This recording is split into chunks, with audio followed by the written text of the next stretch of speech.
What if I told you that what you wear to church could be affecting your spirit more than you realize? That something as simple as color, yes, color can influence the atmosphere around you, shift your focus, and even open doors you never intended to unlock.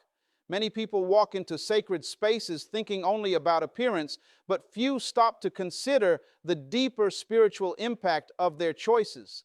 There are certain colors that don't just distract, they carry energy, symbolism, and meanings that can conflict with the very purpose of worship. And today, we're exposing 3 specific colors that you should never wear to church, not because of tradition, not because of fashion rules, but because of what they represent in the unseen realm.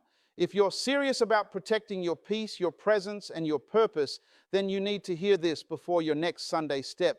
Colors influence spiritual atmosphere more than most people realize. It's easy to think of color as just a visual choice, something we pick based on mood, trend, or personal taste, but color carries meaning. It communicates without words. It sets tone, evokes emotion, and creates an environment even before a single word is spoken. When you walk into a church, you're not just entering a building, you're stepping into a space that is meant to be peaceful, focused, and spiritually aligned. Every element in that space contributes to that atmosphere, including what people wear. Think about how different colors make you feel in everyday life. Soft, neutral tones often bring calmness. Bright, intense colors can create energy or even agitation. Dark, heavy shades might feel serious, sometimes even oppressive depending on the context. Now place that understanding into a spiritual setting. When people gather for worship, the goal is unity, reflection, and connection. But when certain colors disrupt that balance, either by drawing too much attention or by carrying strong emotional weight, they can shift the atmosphere in subtle but noticeable ways.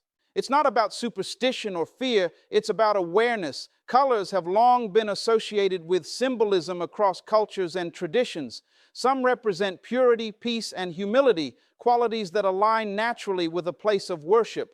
Others may be tied to power, rebellion, pride, or even mourning. When these meanings clash with the purpose of the space, they can create a kind of internal distraction, both for the person wearing them and for those around them. There's also a psychological aspect. When you wear something, it doesn't just affect how others see you, it affects how you feel about yourself. Certain colors can make you feel bold, dominant, or overly expressive. While that might be perfectly fine in other environments, in a church setting, it can unintentionally pull your focus away from humility and reflection. Instead of being present in the moment, your mind can shift toward appearance, attention, or even comparison. At the same time, the people around you are also responding, often subconsciously. Human beings are highly visual. A striking or intense color can draw the eye immediately, breaking concentration during prayer, worship, or listening. Even if no one says anything, the atmosphere changes slightly. It becomes less about shared spiritual experience and more about individual presence. And in a place meant for collective connection, that shift matters. It's important to understand that this isn't about strict rules or judgment, it's about intention. When you choose what to wear to church, you're making a decision about how you want to show up, not just physically, but mentally and spiritually. Colors become part of that expression. They can either support the environment or quietly work against it. There's a quiet power in choosing colors that blend rather than dominate, that calm rather than excite, that reflect respect for the space you're entering. It doesn't mean you have to lose your personal style or identity. It simply means being mindful of the message you're sending without words, because whether we acknowledge it or not, color speaks. And when you start paying attention, you begin to notice the difference. The atmosphere feels more centered. Your focus becomes clearer. There's less distraction, less internal noise. You're able to engage more deeply in the experience, not because of anything dramatic, but because small, intentional choices have aligned with the purpose of the moment. In the end, understanding how colors influence spiritual atmosphere isn't about fear. It's about respect and awareness. It's about recognizing that even the smallest details can shape the energy of a space. And when you walk into a place meant for peace, reflection, and connection, every choice you make, including the colors you wear, has the potential to either support that purpose or quietly pull away from it. Some colors symbolize distraction or negativity in ways that go deeper than surface appearance. Most people don't consciously think about this when they're getting dressed. They pick what looks good, what feels right, or what stands out. But color isn't neutral. It carries associations that have been built over time through culture, emotion, and personal experience. When those associations lean toward distraction or negativity, they can quietly shift the tone of a space that's meant to be calm and spiritually focused. Distraction doesn't always come from something loud or obvious. Sometimes it's subtle. A color that is too bright, too intense, or too visually dominant can pull attention without saying a word. In a church setting where the goal is to direct focus toward worship, reflection, and connection, anything that draws the eye excessively can become a barrier. It may not seem like a big deal at first, but even a momentary shift in attention can break the flow of concentration for you or for someone sitting nearby. There's also the emotional weight certain colors carry. Some shades are naturally linked with feelings like anger, urgency, or even chaos. Others might be tied to sadness, heaviness, or isolation. These emotional signals aren't always logical, but they are real. The human mind responds to color almost instantly, often without conscious awareness. So when someone wears a color that carries a strong emotional charge, it can influence not just how they feel, but how the entire environment feels. Think about how certain colors are used in everyday life. Bright reds and neon tones are often used to grab attention, signal urgency, or stand out in a crowd.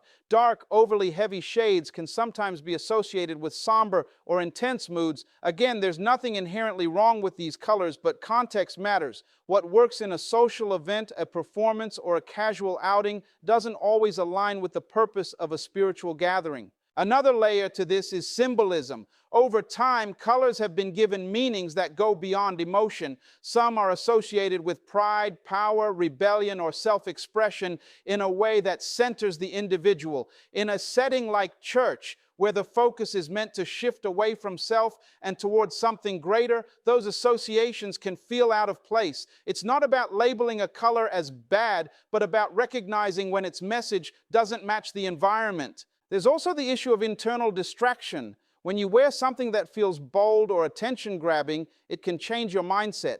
You might become more aware of how you look, how others are perceiving you, or whether you stand out too much. That awareness can pull you out of the moment. Instead of being fully present in worship or reflection, part of your attention is turned inward in a way that isn't always helpful in that setting. At the same time, people around you are reacting in their own quiet ways. A highly distracting color can draw repeated glances, even if unintentionally. It can interrupt someone's focus during prayer or while listening to a message. These are small moments, but when added together, they affect the overall atmosphere. A space that's meant to feel unified and centered can start to feel slightly scattered. What's important to understand is that this isn't about restriction, it's about alignment. Every environment has a certain tone, a certain purpose. In church, that purpose is usually rooted in peace, humility, and connection. When colors symbolize distraction or negativity, they don't support that purpose.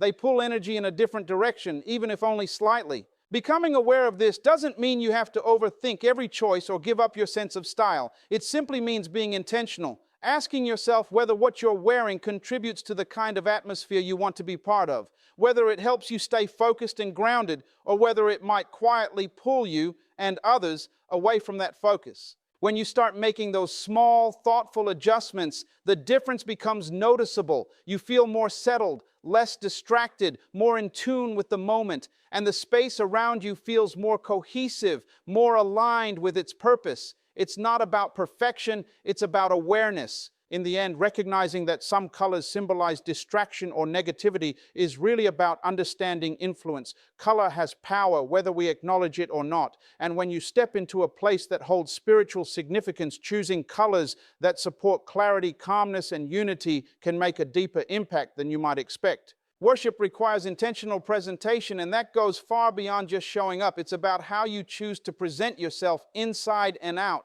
Most people think of worship as something that begins when the music starts or when the message is delivered, but in reality, it begins much earlier. It begins with mindset. It begins with preparation. And yes, it even begins with the decisions you make before you walk out the door, including what you choose to wear. Intentional presentation isn't about impressing others or meeting some rigid standard. It's about alignment. It's about making sure that what's on the outside reflects what you're trying to cultivate on the inside. When you step into a place of worship, you're entering a space meant for focus, humility, and connection. If your presentation, your clothing, your colors, your overall appearance pulls in a different direction, it creates a disconnect. You may not notice it immediately, but it's there. Think about the difference between getting dressed without thinking and getting dressed with purpose. When there's no intention, choices are often based on convenience, mood, or habit. But when you're intentional, you pause and consider the environment you're stepping into. You think about how you want to feel in that space and how your choices can support that feeling. It's not about being perfect, it's about being aware. There's something powerful about preparing yourself for a moment that matters. Just like athletes prepare before a game or speakers prepare before stepping on stage, preparing for worship is a way of signaling to yourself that this time is different, it's meaningful, it deserves attention, and that preparation naturally influences your mindset. When you take the time to present yourself intentionally, you're more likely to enter the space with focus rather than distraction. Clothing plays a bigger role in this than people often admit. What you wear can either ground you or pull you in different directions. If your outfit feels overly flashy, uncomfortable, or attention-grabbing, it can keep you mentally preoccupied. You might find yourself adjusting, overthinking, or becoming overly aware of how you look. That mental noise makes it harder to settle into a place of reflection and connection. On the other hand, when your presentation is intentional and aligned with the purpose of the space, something shifts. You feel more at ease, more present, less concerned about external perception, and more connected to the moment itself. It creates a kind of quiet confidence, not the kind that demands attention, but the kind that allows you to be fully engaged without distraction. Intentional presentation also shows respect, not just for the space, but for the people around you. Worship is often a shared experience. Everyone comes together with their own thoughts, struggles, and intentions. When each person is mindful of how they present themselves, it contributes to a collective atmosphere that feels more unified and focused. It's a subtle form of consideration, but it matters. There's also an internal discipline that comes with being intentional. It requires you to slow down, even if just for a moment, and make a conscious choice. In a world that often runs on autopilot, that kind of awareness is rare and valuable. It trains your mind to be more present, more thoughtful, and more aligned with your values, not just in how you dress, but in how you approach the entire experience. It's important to understand that intentional presentation doesn't mean expensive clothing or a specific style. It's not about status or appearance in a superficial sense. You can be simple and still be intentional. You can be modest and still be confident. What matters is the thought behind the choice, the awareness that what you're doing has meaning beyond the surface. When you begin to approach worship with this level of intention, everything starts to feel different. The way you enter the space, the way you engage, even the way you leave, it all becomes more meaningful. You're not just going through the motions, you're actively participating in an experience that you've prepared for both mentally and physically.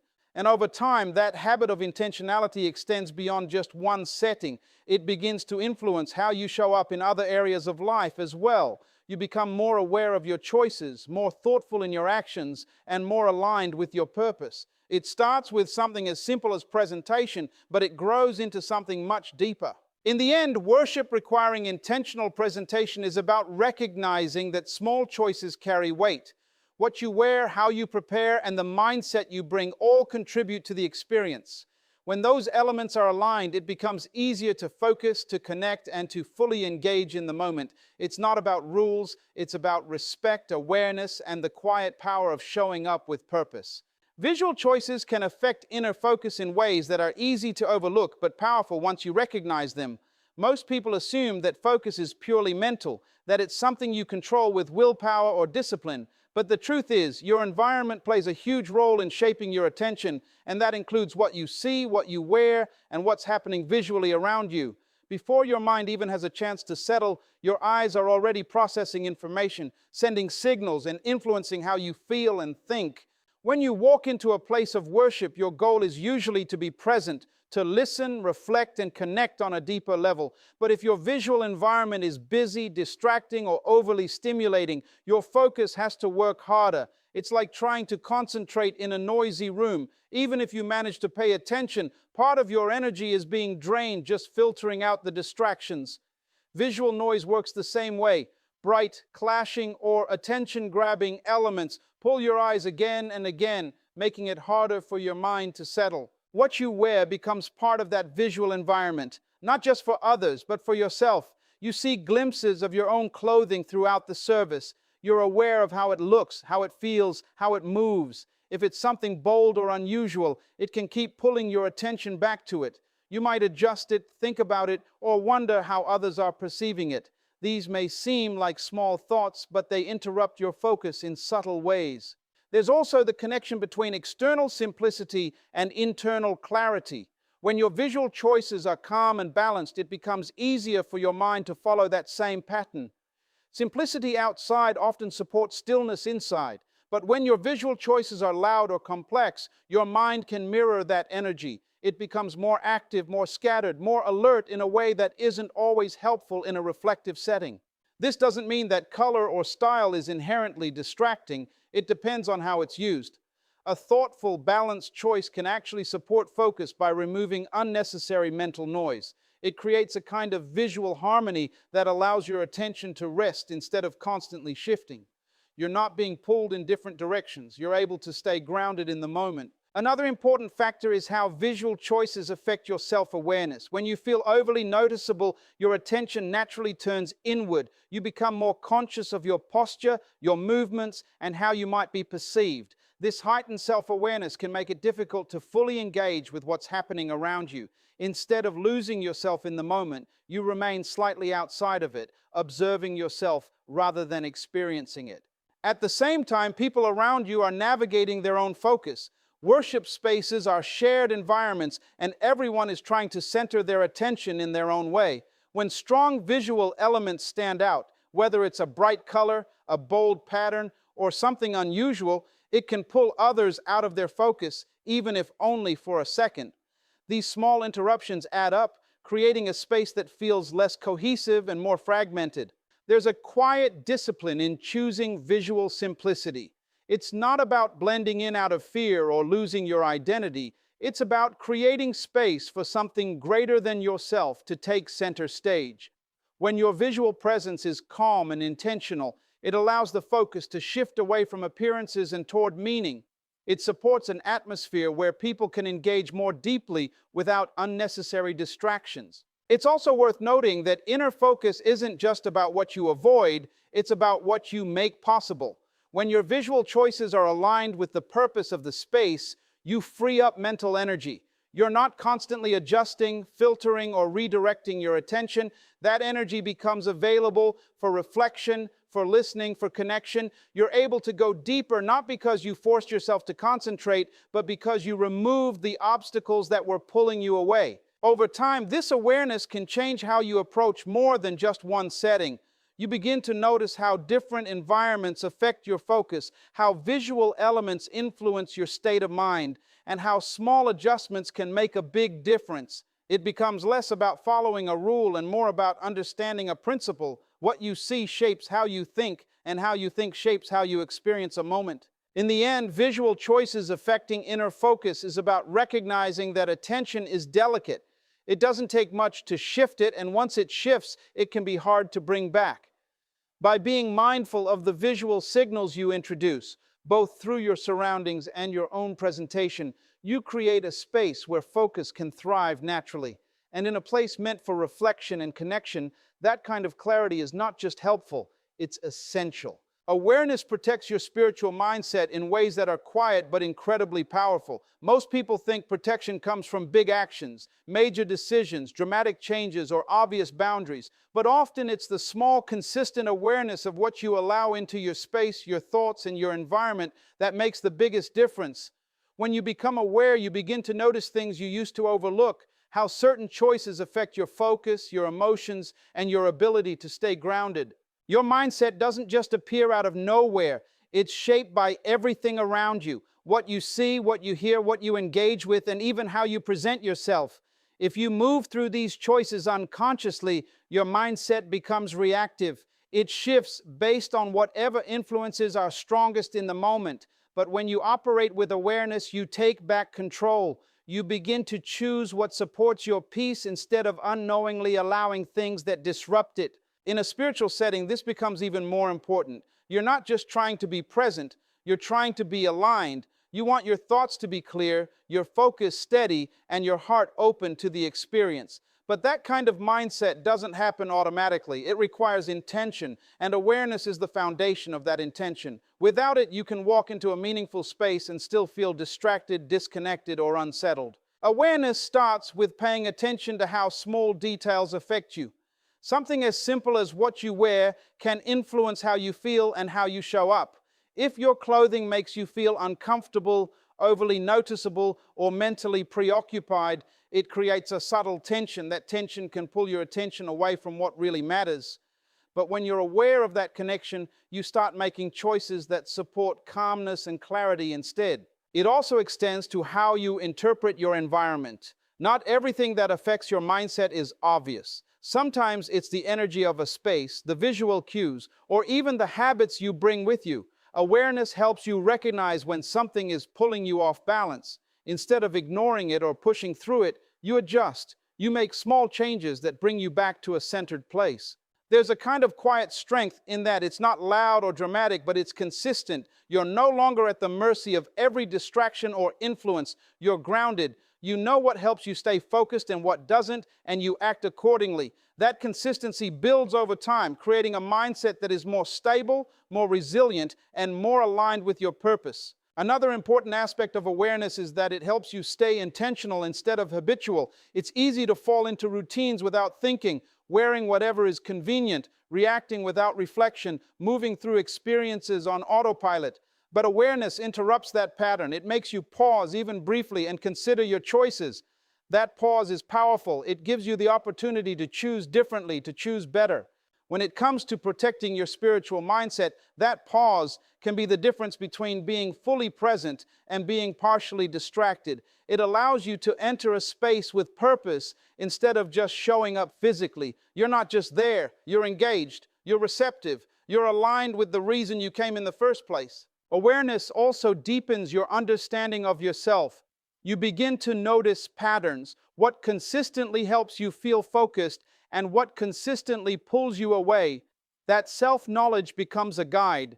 Instead of following general advice or external expectations, you start making choices based on what truly supports your mindset. It becomes personal, practical, and meaningful. At the same time, awareness naturally leads to respect. Respect for the space you're in and for the people around you. When you recognize how your choices can influence the atmosphere, you become more considerate. You're not just thinking about yourself, you're thinking about the shared experience. That consideration strengthens the environment, making it easier for everyone to stay focused and connected. It's important to remember that awareness doesn't mean perfection. You won't get everything right every time, and that's okay. The goal isn't to eliminate every possible distraction. It's to reduce unnecessary ones and stay mindful of their impact. Even small improvements can make a noticeable difference in how you experience a moment.